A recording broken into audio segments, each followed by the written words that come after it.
Welcome back. Let's talk about Iran. Iran's President Hassan Rouhani says new U.S. sanctions on the regime show Trump's desperation, his word. This comes after an Iranian attack on Saudi oil assets last week, briefly throwing energy markets into chaos and escalating tensions between the U.S. and Iran ahead of this week's UN General Assembly. President Trump has authorized troop deployment to the region, which is being called a, quote, defensive in nature and primarily focused on air and missile defense.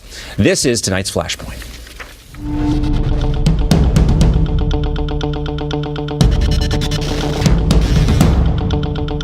He is the president and CEO of the Center for Security Policy. He's also a former National Security Council chief of staff, a CIA analyst, and a House Intel Committee staff member. Fred, great to talk to you as always. Great to see you again. Hope you had a wonderful weekend. I first want to get your take on something retired four-star General Jack Keane said on Fox earlier today. He says a limited military response to Iran is necessary to stop a worldwide recession. Take a listen. They are attacking not just Saudi Arabia, they are attacking the world economy to destabilize it and to push it into recession. And every single member of the UN has a stake in that. And let's put that out there so they understand what is truly at risk here. And further isolate Iran politically, diplomatically, and economically.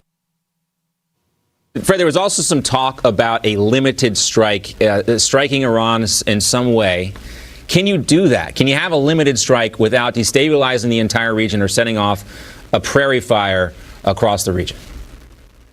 Well, John, I've heard what General Keane said, and I know a lot of experts believe that this act of war by Iran, by attacking the Saudi oil facilities, should be answered by a military strike. But President Trump has looked at that option, and he's asking the question, well, what do we do then? What will the consequences be after this attack? How will Iran respond to this attack? And I think he's trying to move deliberately to step up non-kinetic responses to this attack.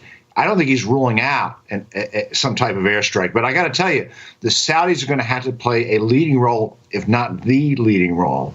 We've sold them billions of dollars in military hardware, and this is time for them to use it. And Fred, this makes a lot of Trump supporters nervous when they start hearing about generals talking about limited strikes. I mean, it was William Tecumseh Sherman who said that war is terrible. You can't make it pretty, right? You can't make it what it's not. And the talk of a limited strike, it seems like almost impossible if you're going to strike Iran. That's right. I don't think there would be a limited strike, and I think Iran would retaliate. And this president was elected to get the U.S. out of wars and conflicts that never end and not to start new ones. That's not to say the president won't use force if he has to, but I think he's thinking this over very carefully, looking at his options. Right. And when you hear the Secretary of State call this an act of war, other people's calling it an act of war, perhaps, but an act of war on Saudi Arabia, one of our allies for sure, but not an act of war directly on the United States. All right, Fred, there is also a new report out that talks about a senior Iranian military official saying Iran, Russia, and China will all hold joint military exercises together in the near future. Here's a quote from General Qadir Nazami. He said this: "For the first time after the Islamic Revolution, we will hold a trilateral joint naval war game with Russia, China, as two major powers in the north of the Indian Ocean and the Sea of Oman." So these will not take place in the Persian Gulf, of course. That's where everything's going on, but very close in the region. This clearly is not a coincidence, right? I think this is just more troublemaking by the Russians and the Chinese. I'm skeptical that this is actually going to take place. I believe the attack on the Saudi oil facilities appalled Russian and Chinese officials, too. This is the kind of thing that upsets the global oil market and the global economy. And the Russians and the Chinese don't want to see Iran engaging in that. So I'm skeptical. I mean, this is kind of like the new axis of evil. I mean, we do have to negotiate with China, of course, but I mean, they want to throw their weight around and put the United States in our place. Well, Russia and China are going to have joint military exercises over the next few days in Central Asia. And, this is a bit of a sham also, because the Russians and the Chinese don't actually like each other. And I think it's an attempt for the Russians to try to demonstrate their military hardware and give the illusion that Russia and China have a strategic alliance, which they don't have. But frankly, I don't think Russia and China are ever going to form some type of axis with the Iranians. The Iranians are simply too unstable. Yeah, well, they like to get us talking about it anyway. Also, Fred, Yes. as we talk about the UN General Assembly, President Hassan Rouhani, he's heading there. He says he claims or aims to end the U.S.'s, quote, a cruel oppression of his country. What do you expect to come from this visit, and how should President Trump play it? Well, the Iranians send an official to the General Assembly every year. You may remember that Barack Obama chased Rouhani around the United Nations one year. He was so desperate just to shake his hand, if not to meet with him. Rouhani isn't going to meet with the president because he doesn't want to give him a public relations victory in terms of relations between the two countries. The Iranians will talk big and give some ridiculous speech at the General Assembly, and then they'll go home.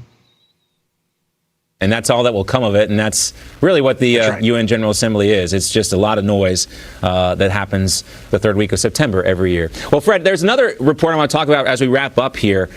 There was a report that a supposed Hezbollah sleeper agent was arrested in New Jersey this past weekend. 42-year-old Alexei Saab, also known as Ali Hassan Saab, has been accused of scouting possible targets for terror attacks around the U.S. This includes the Statue of Liberty, the UN building, the Port Authority bus terminal in New York City, and New York area airports, and sending that information back to the terror group. He's been in the country legally since 2000. He became a naturalized citizen in 2008. Fred, we have so much attention focused on the Middle East, but you hear about a Hezbollah sleeper cell in New Jersey. We know there are Hezbollah assets working in Venezuela, in Cuba. How concerned should we be about the Iranian terror threat, Hezbollah and other Iranian-linked groups in this hemisphere? The threat from radical Islam has not gone away. The threat from homegrown radical Islamist terrorists is still there. Our government has done a good job at stopping these plots. But, you know, there's always a chance that one of them is going to get through. So we have to remain vigilant. Yeah. All right, Fred Fleitz, the CEO and president for the Center for Security Policy. Great to see you as always, Fred. Take care. Good to be here.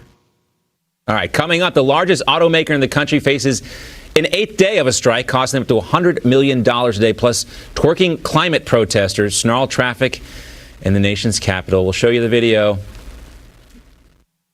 Just stay with us. We'll be right back.